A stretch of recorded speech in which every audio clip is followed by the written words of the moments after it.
Selvig is going on his whole rant there at the at the mental institution, he actually says that a lot of these like great monuments of antiquity were built having taken advantage of gravitational anomalies from the convergence.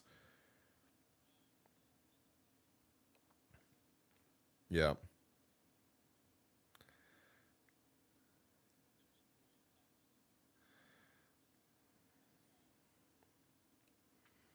Right.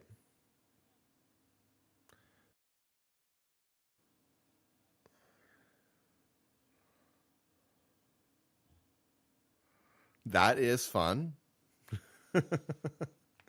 Were you using it for pagan rites or just for fun?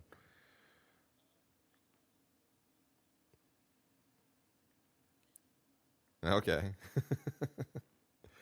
Did you actually do any research on Stonehenge itself and the historical stuff of it, or did you just build a thing?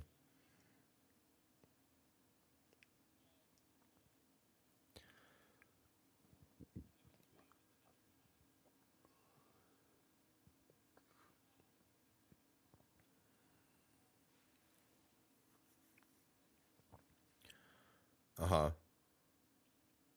So one of the things that I really enjoyed, or that I was glad of in this movie, um, so the character of Sif is a character that's really prominent in Thor's adventures in the comics and has been a romantic interest kind of at times. And I was really glad that the sort of love triangle that seemed to be getting set up at the beginning of the movie did not go anywhere. Like, I think it was, yeah, it was a little bit there, which is fine. Like, because, yeah, and it makes sense that Odin would be encouraging him toward that kind of relationship rather than a relationship with a human. And that totally jives with the character, but yeah, that's a subplot that we didn't really need a lot of, and so I think it was there in an appropriate amount. Yeah.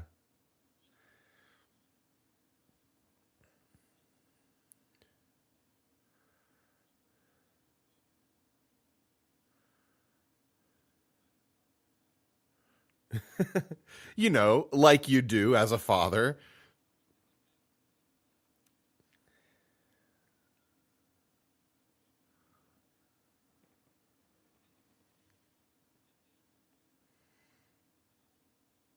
Yep. I think that's sound parenting advice. So for all of you dads out there, if any of your kids want to date somebody who's only going to live for basically 5 minutes of your time, you should go ahead. It's okay for you to encourage him not to date that sort of mayfly girl.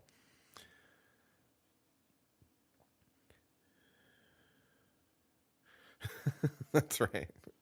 It's okay. It's not bad parenting to tell them not to follow their heart.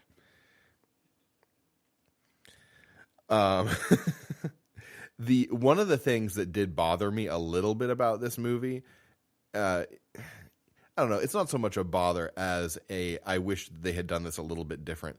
The theme, the main theme music of the first Thor movie is so good that I really wish they had retained that theme for this movie in the soundtrack.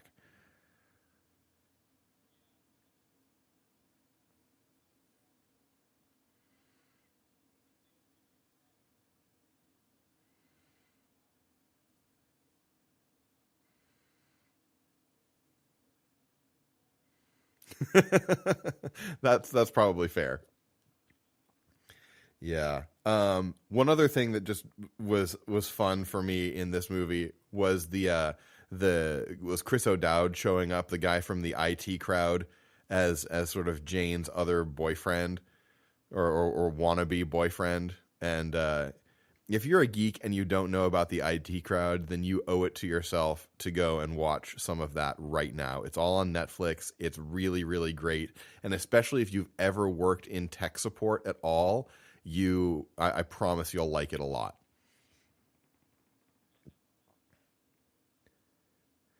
Well, you can't go watch it right now because we have to keep talking about this. I'm talking to the listeners now, Jeff.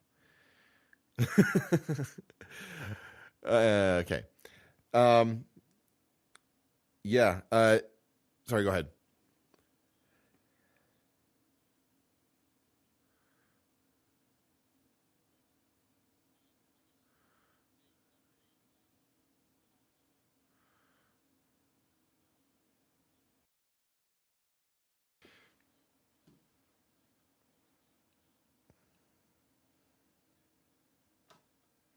Yes. Yep, they are, and they're related pretty.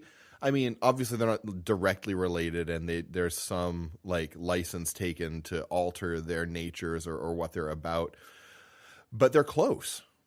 They're close. There is Svartalfheim, the realm of the dark elves, and Elfheim, the realm of the light elves, and Muspelheim, like the fiery realm of Surtur, and all of this stuff in Midgard, and like that's all right from Norse mythology. Yeah.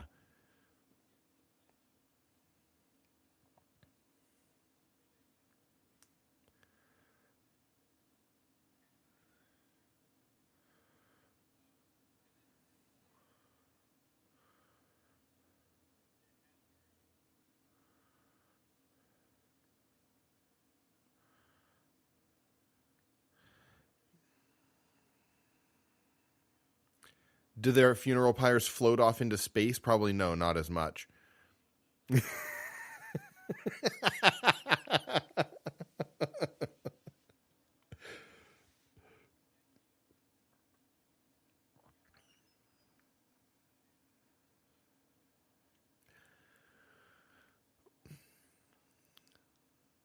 So so in spite of having a sort of quasi Scandinavian heritage, I am not actually an expert on Norse culture. So I can't really.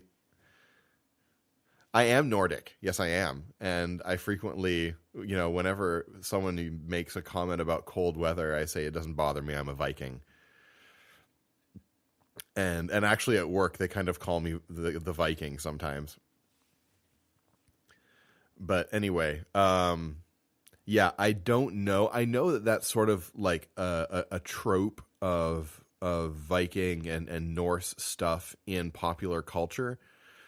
But if any of our listeners actually are experts in Norse culture, then I will be very pleased to hear your feedback on that particular aspect, and we'll highlight that on a future episode if I find something out from you guys.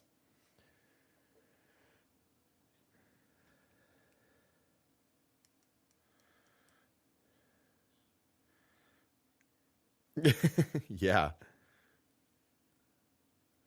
I think Loki pretty much as a through line in the MCU, Loki might be the best thing about the MCU in as like in general.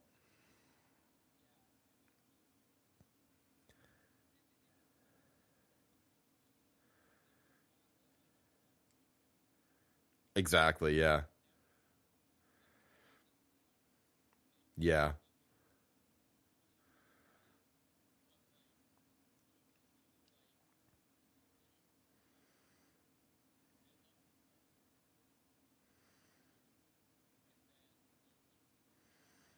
Yeah. Yeah, that was really cool. I liked that a lot too.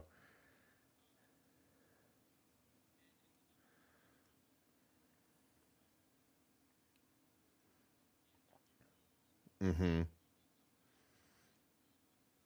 Right.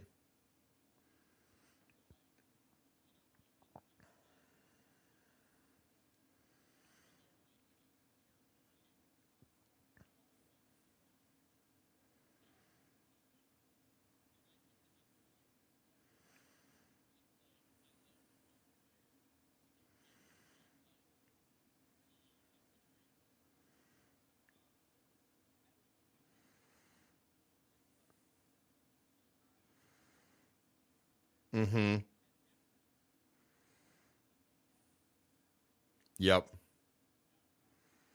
Exactly. And yes. Yep. And that's really cool, and it's great that like sometimes he, it looks like he's doing the right thing, but there's always another angle that he's playing, and that's a lot of fun.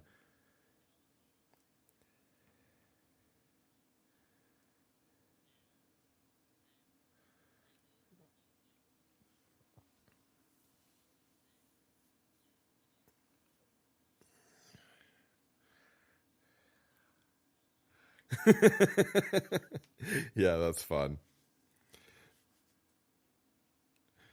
Yeah. One of my favorite lines was, or my favorite bits was like all of Thor's friends like grabbing him and saying, "If you betray him, I'll kill you." And then after Volstagg says it, Loki says, "Apparently there will be a line."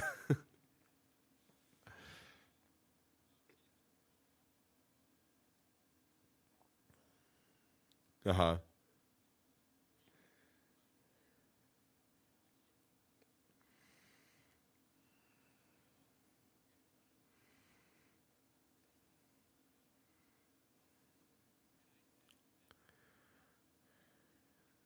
He's not spurting blood because it's rated PG-13. He can't physically spurt blood. No, I know.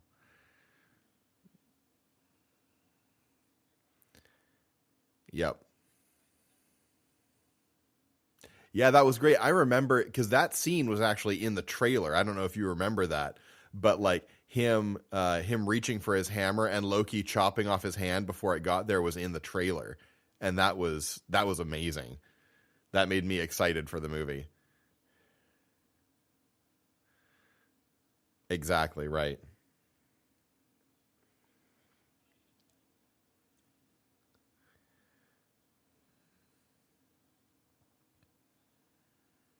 Yeah.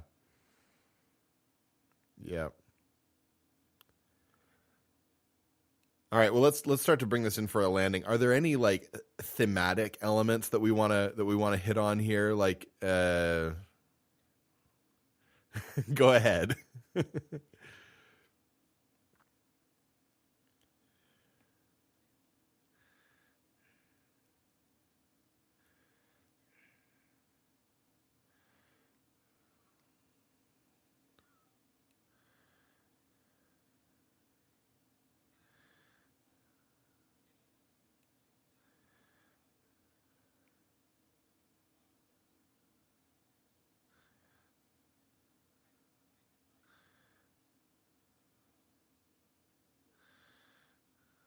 That's a really cool observation. I like that a lot.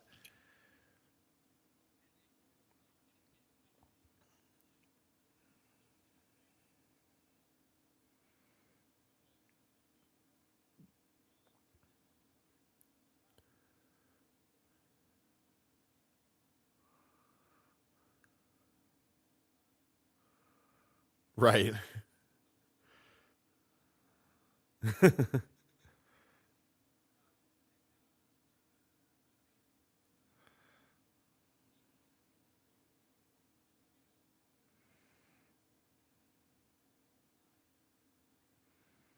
Right. Right.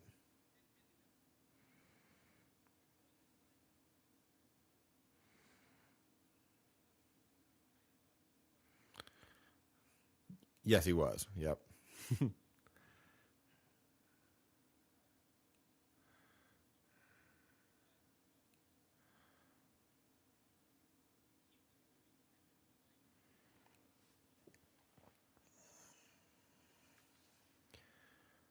Sure.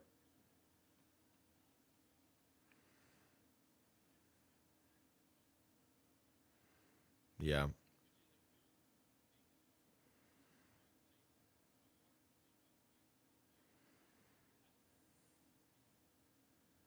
Right. Right. Yeah. Then it's all for nothing. Yep.